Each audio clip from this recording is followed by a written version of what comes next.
Hey yo, Labo Moto here! Isa blessed weekends na naman. Gala kahit maulan, tayo may pupuntahan. Silipin na natin to guys, no? Yung sumisikat sa social media. Yung rock formation sa Batangas, dito sa may barangay Pagkilatan. Silipin lang natin to guys. Medyo nalalapit naman yung summer, baka trip nyo rin puntahan. At least, kahit papaano, may idea na kayo. Yung naman ako nakita sa social media na solid puntahan tong lugar na to guys. Ngayon, samahan nyo na lang ako, no? Sabay-sabay natin panoorin to. Salamat! Let's go!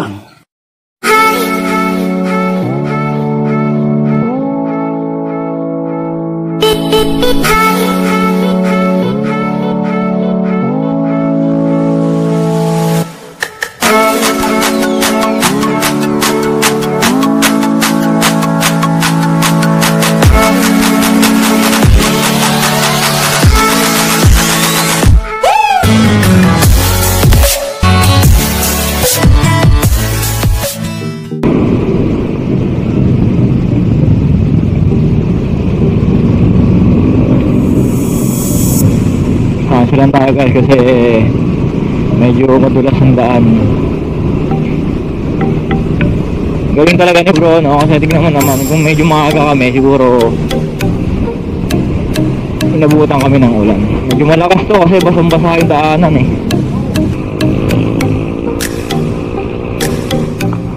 Ayan guys, nagpapakita na si Haring Araw. Minto muna kami dun saglit para kumain sa Malbar LBA. Anong LBA na yun? Laban na. Pero solid ah. Hindi nga namin naubos eh. Kasi dami. Pero hintuan talaga yung mga motorista. Dami. Hindi namin naubos yung pagkain. Tapos doon ko nalaman, naiwanan ko pala yung mga battery ng mga GoPro ko. Ang puta naman talaga. Pero di ako mapakali. Parang talagang may naiwan talaga ako. Iwanan ko nga yung battery. Pesticide naman ako.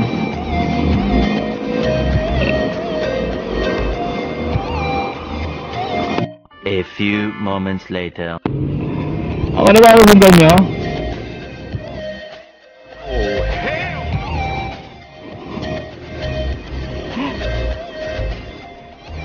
Baka may ano ba shortcut eh. Wala na ba shortcut to?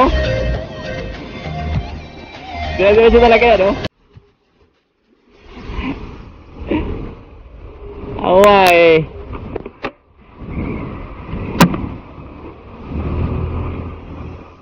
Pinauna na nila ako.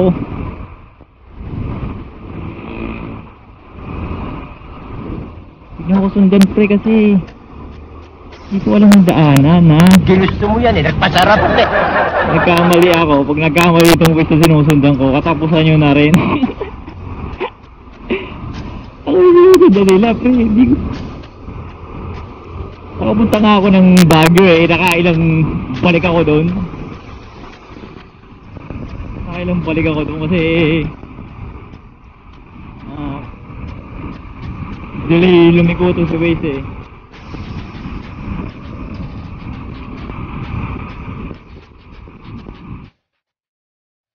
Saan pa ka mo? Malapit na pala eh. Ganito na lang. Ito na lang oh. 2 hours later. Ayun! Ayan guys, makikita natin ha, nandito na tayo sa destination natin, La Roca Beach. Uy, ganito pala rito guys. Makikita na rin natin na sa mismong gilid na rin ng kalsada yung parkingan natin guys. Ang parking fee natin ay 30 pesos. Sa 4 wheels naman ay 100. Entrance per head ay 100 pesos. And sa table cottage 300 pesos. Tara, babain na natin. Let's go!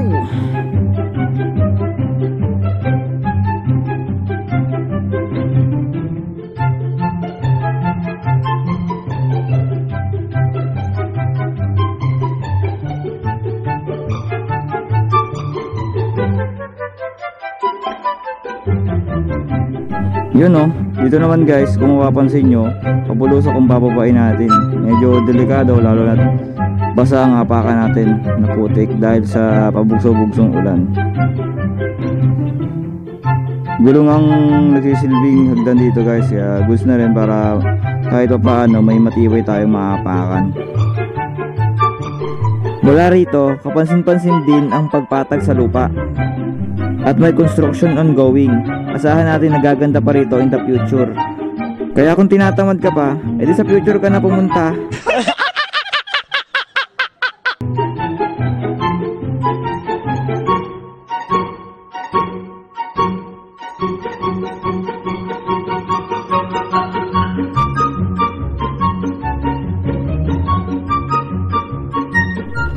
Budget meal na pasyalan to guys, kaya sigurado akong pwede nyo itong isama sa mga travel list nyo. Sulit na ang 130 pesos na entrance kasama na ang parking. Diba? Saan ka pa? Hati-hati na lang kayo sa cottage.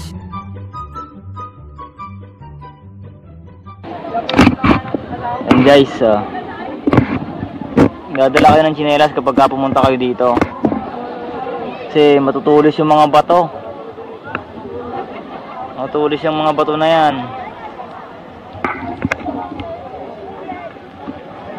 Matutulis. Dito magiging cottage nyo.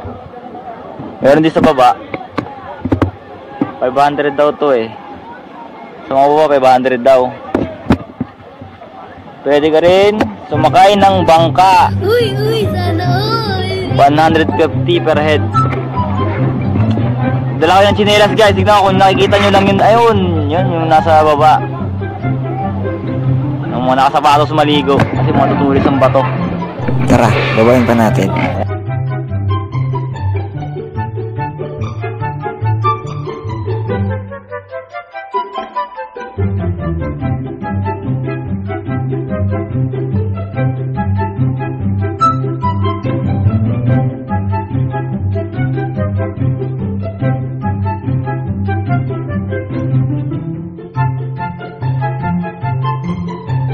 May mga bilihan din ng mga foods dito guys.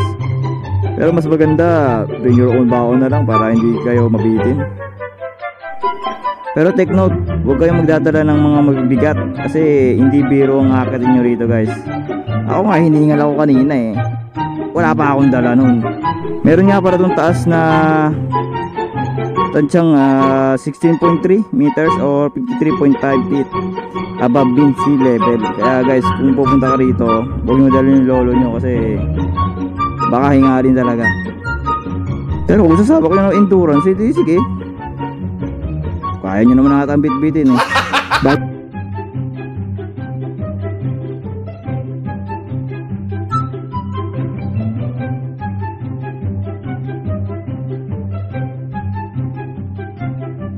Matapos ang ilang oras na pabugso-bugsong ulan, tayo naman ay hindi nabigo at napagbigyan ng maaliwalas at magandang panahon. Kaya sa pagkakataong ito, hindi ko na pinalampas ang pagkakataon na makapagpalipad ng drone. Tignan nyo muna mula sa itaas.